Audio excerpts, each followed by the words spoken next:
Vychoval som 3 synov a teraz som už len naozajstnú ťarchu.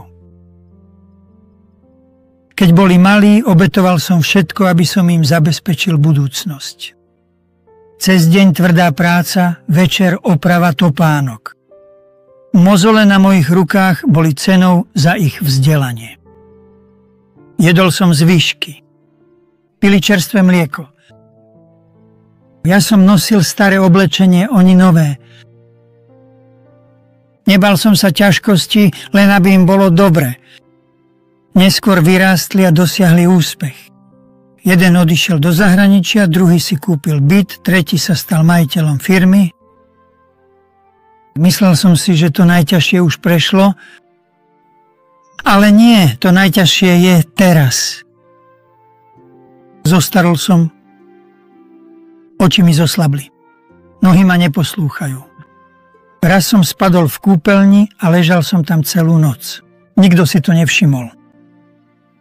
Zavolal som svojmu najstaršiemu synovi. Oci, som zanepráznený. Zaistite si opatrovateľa. Druhému som povedal, chýbaš mi, a on povedal, už sa nezahrávaj s citmi, oci. Tretí priamo povedal, oci, táto tvoja existencia je záťažou. V tej chvíli som stichol. Uvedomil som si, že v ich očiach už nie som otec.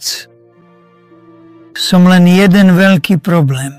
Niekedy sedím pri okne, pozerám sa na tmavú, tichú noc a rozmýšľam, či je starnutie naozaj hriech. Ale v tú noc mi v srdci prehovoril hlas. Boh hovorí, keď sú ľudia smutní, prichádzam ich utešiť. A keď sú slabí, prídem im pomôcť. Keď sú stratení, vždy im dávam jasný a bezpečný smer. Keď plačú, jemne im zotriem všetky ich drahocenné slzy. Oči sa mi naplnili slzami. Nie preto, že by som bol slabý, ale preto, že som po dlhom čase prvýkrát pocítil lásku. Ak si sa aj ty niekedy cítil sám, opustený alebo zbytočný, napíš amen a pošleme ti silné posolstvo v Messengeri. Pridaj sa k našej bezplatnej skupine na štúdium viery.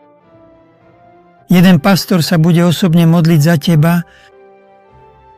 Zdieľaj tento príbeh. Možno hovorí to, čo tvoji rodičia nikdy nevyslovili slovami.